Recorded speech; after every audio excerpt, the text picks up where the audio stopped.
Olá pessoal, sejam bem-vindos aqui para mais um vídeo. Meu nome é Adriel de Assis, você está no canal Observatório ADR e o assunto que tem me incomodado hoje, no último vídeo que eu fiz sobre Abimeleque, se você tiver curiosidade para ver, para assistir, tá aqui no card, tá? O card vai aparecer aqui. Então assim, claro, se você quiser ver o vídeo, né? Óbvio, mas eu não falei com tantos detalhes lá a respeito dessa questão como botei aqui no thumb do vídeo. O que aconteceu depois que Abraão ele supostamente mentiu, né, para o faraó e para o rei Abimeleque, rei de Gerar. Então, pessoal, antes de eu de mais nada, de eu começar a falar sobre isso, eu queria que você se inscrevesse no canal, já desse um like no vídeo, já compartilhasse esse vídeo para outras pessoas e também comentasse caso qualquer dúvida ou qualquer explicação a mais adicional, você pode perguntar para mim que eu respondo sem nenhum problema para você, tá bom? Então, vamos lá, pessoal. Abraão mentiu duas vezes por conta de posses para ganhar vantagens, né? Então, todas as vezes que nós vemos na Bíblia esse tipo de coisa acontecer, realmente Abraão ele ganhou posses com tudo isso. Ele foi restituído Sara para ele, né? Ele disse, ó, Sara não é a minha mulher. Ele mentiu provavelmente nessa parte. A gente vai entender por que ele não mentiu e por que se diz que ele mentiu, tá bom? Onde está isso na Bíblia? Você vê isso em Gênesis 12, do 10 a 20, né? Abraão e o faraó, aquela coisa clássica, né? Mas se a gente perceber nesses versículos, o que é que ele diz para Sara? Olha, diga que você é minha irmã, porque se não for assim, não tem como eu entrar no Egito e sair vivo. Então, o argumento de Abraão é este. Mas muita gente costuma pensar, bom, se depois o faraó devolveu a ele Sara, for restituído a ele posses, quando ele chega lá em Gerar, em Gênesis capítulo 20, do 1 ao 13, e 14 ao 17, o rei Abimeleque também dá para ele posses, restitui para ele dinheiro, gado, dá até para ele um poço para ele colocar lá, né? E os rebanhos, claro que foi em outro contexto, mas os rebanhos de Abraão estavam sem um poço para poder eles beberem água e se hidratarem. Então o rei Abimeleque fez o quê? Deu para ele um poço.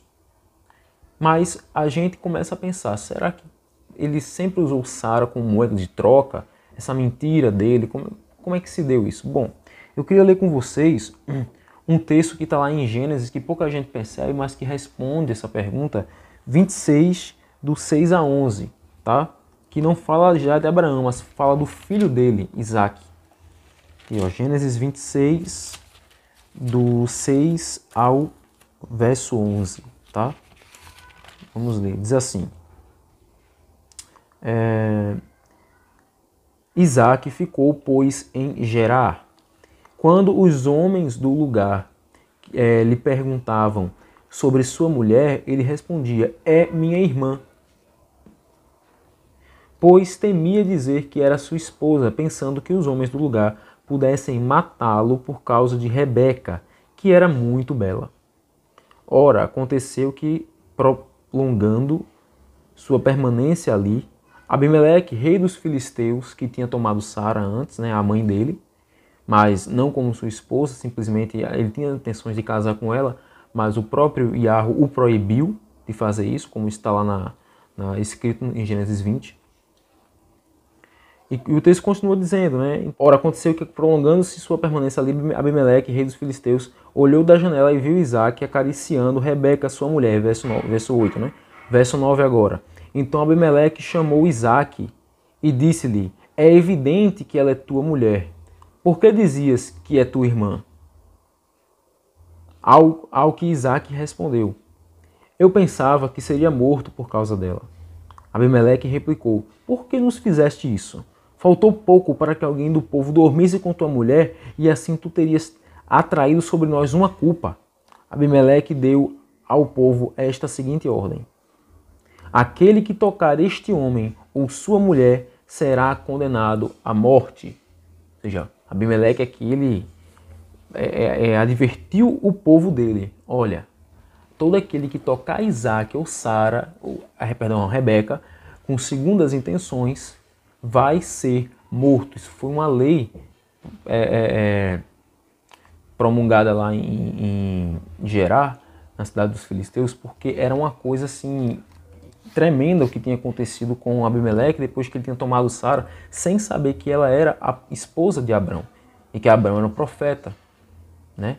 E que eles tinham promessa de um Deus único. Então, quando Abimeleque ficou sabendo disso, ele temeu a morte de todo o povo dele seria dizimado, como você pode ver isso em Gênesis capítulo 20, quem viu a novela também Gênesis, viu esse tipo de coisa, que foi um sonho, e Abimeleque temeu. Mas se a gente for ir para a parte de Isaac, por que Isaac disse isso? Claro que Abraão ele não mentiu, né? Abraão ele não mentiu. Abraão simplesmente disse que Sara era a irmã dele, ele omitiu a situação, porque, olhando direitinho, a gente vai ver na Bíblia que Sara era sim irmã de Abraão. É por parte de pai, não por parte de mãe. A mesma mãe de Sara não era a mesma mãe de Abraão, né? Amat ou Amatlai, né? Então, por ter sido outra mulher que gerou Sara, ele era meio-irmão de Abraão, porque eram filhos do mesmo pai. Então isso deu o direito deles se casarem naquela época. Naquela época isso não era incesto. Então por conta disso é que se houve toda a trama que a gente vê em Gênesis, a gente vê na Bíblia, né? Então o que acontece? O desfecho é o seguinte, que é que eu concluo lendo esse texto de Gênesis 26, do 6 ao 11. Que Isaac, na verdade, ele estava fazendo algo que era comum na época. E que, por acaso, Sara também era irmão de Abraão, a irmã de Abraão. Mas, na verdade, aquilo ali era um artifício em que os homens usavam quando amavam muito suas esposas. Uma coisa interessante de alguns comentários judaicos a respeito desse tema é que quando o autor deuteronomista, quando eu falo deuteronomista, é querendo aplicar o relato bíblico à lei judaica, tá? Para fazer sentido segundo a lei daquela época, o autor estava querendo ensinar alguma coisa com essas repetições. E essa história se repete 2 vezes em Abraão e 1 vez em Isaac. Porque o autor quer ensinar alguma coisa para quem está lendo. Ele quer ensinar, olha, isso aqui é porque era algo daquela época. Veja um problema jurídico, um problema legal que isso causava.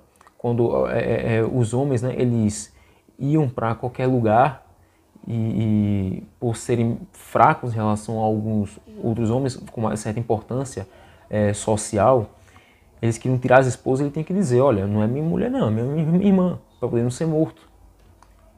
E cabia depois, se ele quisesse restituir, que se quisesse restituir a esposa dele, isso antes da lei, tá? Eles tinham que pagar alguma coisa, o faraó pagou e o rei também, porque acho que eles temiam, de certa forma, com que eles fossem amaldiçoados, de certa forma. Então o povo era muito religioso, era muito espiritual nessa época. A espiritualidade ela estava em todos os aspectos da vida antiga do Oriente Médio. Não é só na Bíblia que a gente vai ver o alto tabernáculo, o sacerdote, né?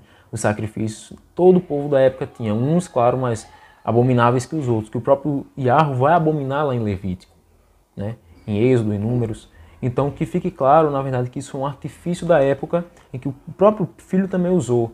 E o rei disse, olha, não toque nesse homem não, porque ele está com tanto medo assim, ele quer mentir, se alguém pegar essa mulher, vai acontecer a mesma coisa que aconteceu comigo. Então o rei ele usou aqui um truque de mestre, né?